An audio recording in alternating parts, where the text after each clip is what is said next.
South Africa is gradually becoming a Muslim country, and Israel is invading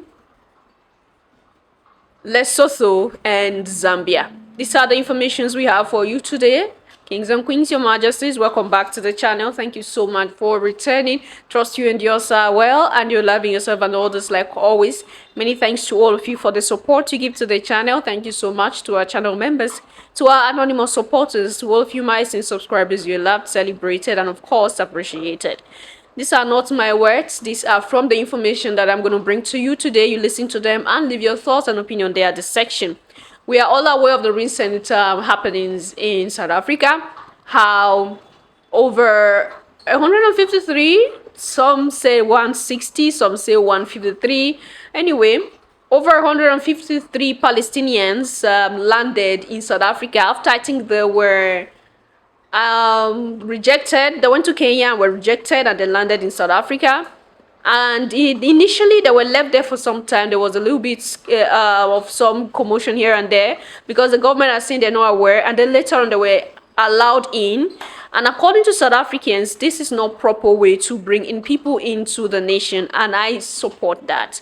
I believe that before a number of persons of that, before people of that number is allowed into a nation, there are proper ways that this should happen. And the information I'm beginning to get recently is that these people had already planned it there in Palestine, and deliberately pushing people into African countries, deliberately pushing Palestinians into African countries. I keep saying it here, humanity comes first, right? These Palestinians are human beings. There is no fault of theirs that they were in their land, and they were invaded by so-called Israelis. And according to information, it is still this same Israelis, Netanyahu and his cohort, that are pushing out these people out of Palestine. So what I'm saying is that he is bent on kicking out all Palestinians and claiming that land for himself and his type of persons. African Christians would definitely see nothing wrong with this. According to them, it is the Almighty that gave them that land so they can pursue people and own that land. And now they are pursuing them into Africa. And the law will say, okay, welcome, they are brothers and sisters, we're going to love them, majesties. This is how future wars is orchestrated. Pushing people of this number into another man's land will definitely cause chaos in the future. And I just hope that the South African government knows what they are doing, accepting these people without sending them back to where they came from. Does it mean Ramaphosa was given a prior notice that these people were coming? I think there was something I said before the first video I made, that there's no way that these people were going to send people into South Africa without the OO1 knowing that people were coming. I don't know, but I don't know what you feel about this. I'm going to leave you with all of the information so you listen to it yourself.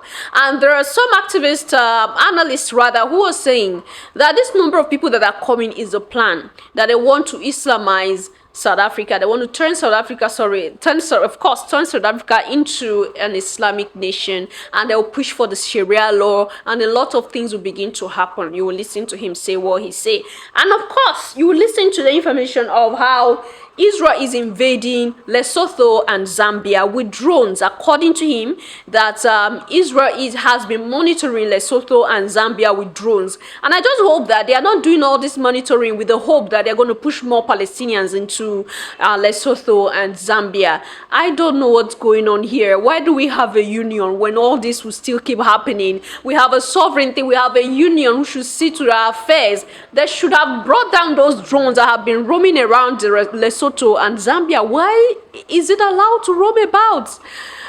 Are we so useless? Anyway, listen to this and leave your thoughts and opinion there at the section. Your Majesties. And like now, we've got Palestinians who are here. Palestinians coming here into South Africa. And South Africa is becoming a Muslim country. You know, without people being aware. Let me tell you the model of these guys. These guys, when they come into a country, they come as a minority. They preach religious tolerance until they become a majority. Once they become a majority, they will tell you, listen, this space is ours. This is Mayfair. This is, you know, east of Joburg. We need a Sharia law. We need our schools, prayers. They change the culture like you go UK. And then they start practicing intolerance. They start shutting down. If you're a Christian, you no longer exist. That's what they do wherever they go. That's how North Africa was captured. I mean, North Africa was not always Muslim. Go Tunisia, go Algeria, go Egypt. That's why black people ran away. They came down to go Congo. They kicked out, go Saudi Arabia. It was not always Arabic. We kicked out, go Kuwait. Kicked out in other countries. Go India. Kicked out, in many countries. They come in here. I mean, you check many countries. They've got their traditional attires. Brunei, but now they no longer wear that. They wear Muslims. When they come in, they force themselves. Before you know it, explosion. This is what is going to happen in the near future. Like the Nigerians, they were trying to have their own councillor, representative in Hillbrow, saying that they want a Nigerian representative to represent them because they are a sizable majority. That's what happened. It becomes an invasion.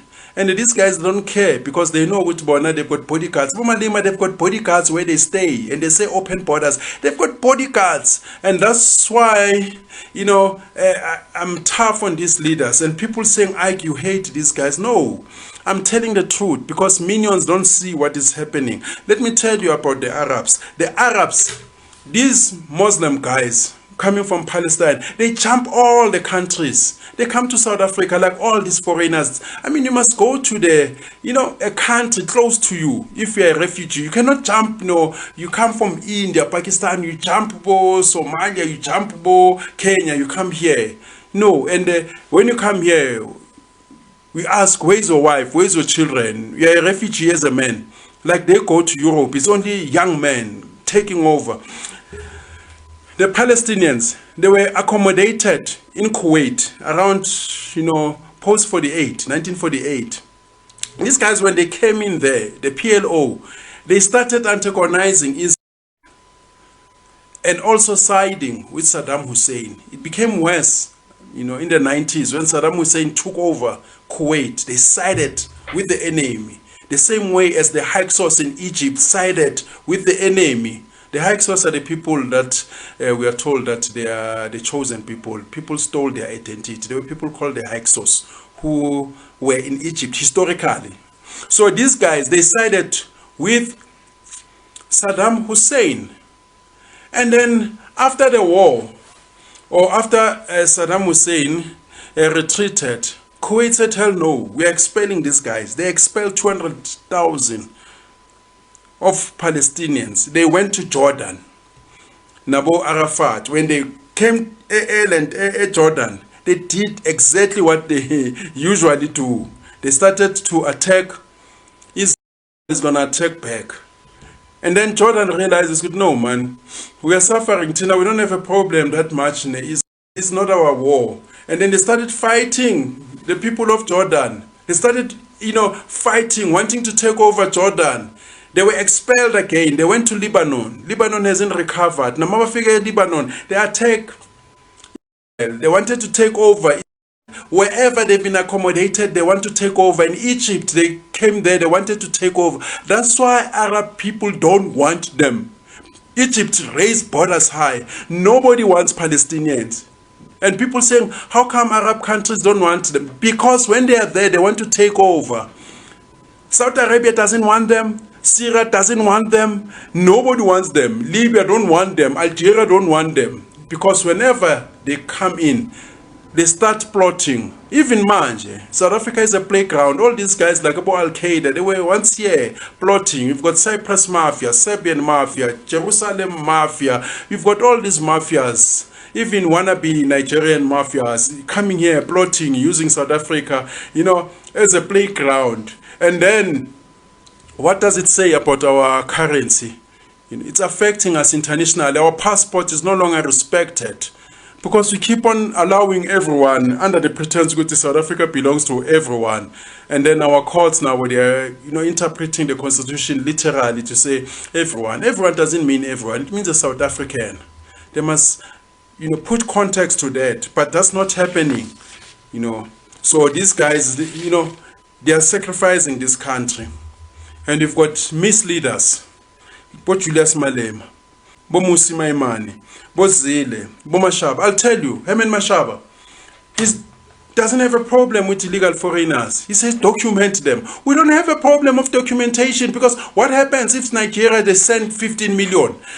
China sent, 10 million. Zimbabwe sent, couple of millions. Maybe all foreigners, they're about 50 million. You document all of them. We still have a problem. The problem is people who are here unnecessary. People who are not adding value, and they're outnumbering us now, because even our birth rate, you go to nuclear hospital, it's now called Rahima Musa.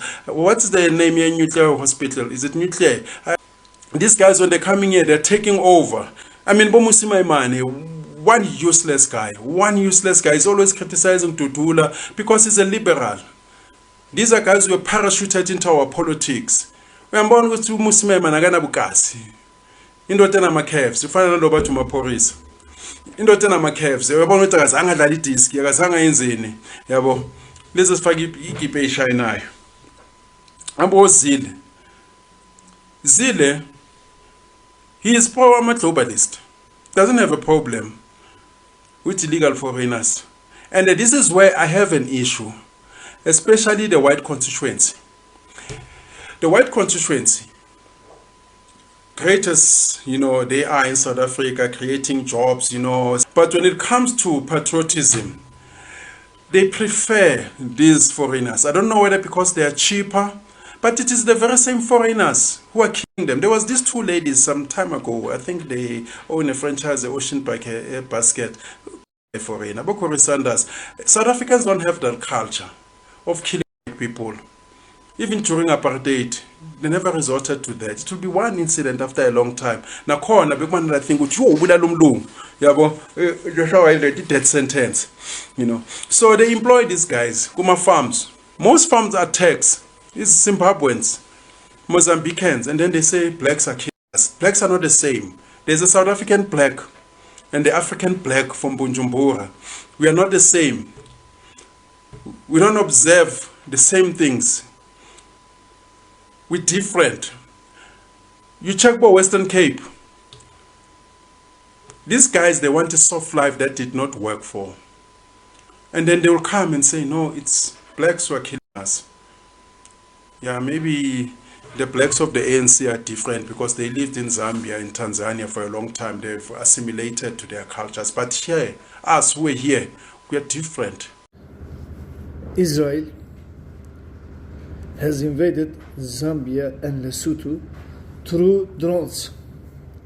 Now, they are planning to use those drones to attack our South Africa because they want Cape independence, because there is estimated 1.4 million Israeli has relocated into South Africa, especially Western Cape. Cape Town turned into Israeli township right now. George became Israeli township. Naizna became Israeli township. We, as the Truth and Solidarity Movement, we are calling Lesotho and Zambia. You dare to sell Africa to Israel, and you dare to attack our South Africa, you will face us. You will face us. We, 65 million South African, we will defend this country with our life on the table. It was a chartered flight, meaning privately arranged. And South Africa, where the plane landed, was not expecting this plane to be there. Cyril Ramaphosa, the South African president, is on video saying he was unaware of the flight. The state did not have any details beforehand. He was only informed by his home minister once the plane had landed that there's 153 Palestinians on board that didn't have documentation. They sort of just appeared out of nowhere. Where they are expected to go, nobody knows. The exit stamps that Israel puts on anyone who's booted out of historic Palestine, what is currently called Israel, they didn't have exit stamps. They left Gaza with pretty much nothing except the clothes on their back and whatever luggage they can manage. The Palestinians, the South African president went on to say, were not refused entry after 12 hours of sitting on the plane, being screened, being interviewed. they were allowed to enter South Africa because, as the South African president said, to turn them back, potentially send them back to Gaza, would be out of the question. This is a war-torn, besieged segment of Palestinian territory that has gone through unspeakable horrors in the last 2 years, and South Africa wasn't going to send them back. Here's where things get mental, though. Honestly, I promise you, I'm not even exaggerating. I've got a headache just thinking about the ramifications, how deep this goes, and I won't get into it now. I'm not going investigative journalist on you guys here. I'm just going to report to you the news and give a very brief analysis. These Palestinians from Gaza reportedly were offered by a mysterious aid organization, shadowed in secrecy and obscured in their publicly available information, known as Al-Majd Europe. They were offering, essentially, Palestinians, they were offering them exit packages. $1,000 for babies, $5,000 for adults. Many paid this money out of sheer desperation, and then they were put on this plane and sent to Kenya, where there was a stopover, and then the plane took off again and then landed in South Africa. No documentation, no confirmation, no agreement between the states, nothing, nada. It's a chartered flight, meaning it's private, right? It's privately organized. It's not like Pegasus Airlines or wherever. You can just book a flight and, pull up to Heathrow and no, it's not public. And now there's international outcry, confusion, fear, worry by so many people. Why? Well, because this seems like a more advanced version of smuggling people into the back of a truck, taking them, taking thousands of dollars from them and then taking them in their however many hundreds, thousands, and chucking them into Europe. We've seen, border control. There's UK border force, TV shows here in the UK where they showed like police officers basically screening trucks and then going and seeing that whole families sometimes were hiding at the back of the trucks, desperate for a new life. It sounds similar to those manipulative individuals that take money in the thousands of dollars, thousands of pounds or euros in some cases, and put people on dinghies, boats that cross the English Channel from France, head to the UK, which is why a lot of the reform supporters now are like, stop the boats, stop the boats. It's similar. Or taking, one more example, South Americans desperate for a better life, once again, asking them to pay thousands to smugglers and then them being smuggled into the United States. Now, imagine that, but being done by the Israeli state, not just random smugglers. The whole government is organizing that. Imagine, I'm not saying that's the facts on the ground. I'm not saying it's not the facts on the ground either. Oh, that's the mad thing. Rights groups have labeled Al-Majd Europe, for example, the organization that was identified as running this specific, the South African 153, this group of Palestinians. Al-Majd Europe have been labeled as operating human trafficking, operating people smuggling. This is already making headlines now. This is the classification that aid organizations in some cases are designating this group with. Not a humanitarian organization, certainly. And when you look at the supposed aid organization which conducted this flight, when you look at Al-Majd, the details become horrifying, to be honest. I get this sick feeling in my stomach that, honestly, I got when I was watching Schindler's List about how in 1940s, just before the war, Second World War ended, Jews were being transported by train like cattle to Auschwitz-Birkenau and the other death camps. Honestly, right now I'm talking, I'm getting goosebumps. It really feels like that.